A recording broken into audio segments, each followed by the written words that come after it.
В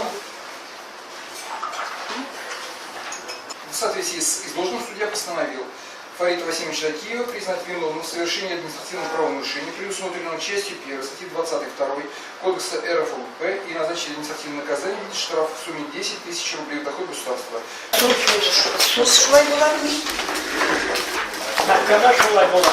Информация была. Ничек бәяләр идегез моннан чыккан карарны?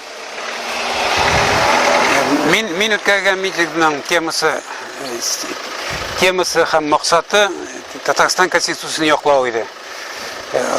Татарстан Конституциясын яклау максатына каршы килә торган плакатлар бар дип әйттеләр. Әмма ләкин алар ул максатка каршы килмиләр. Һәм минем яктан бер нидәгән канунны кызу булмады. Бу карарга сез нинди реакция күрсәтергә уйлыйсыз? Бирәбез Татарстан югары мәхкәмәсенә бирәчәкбез.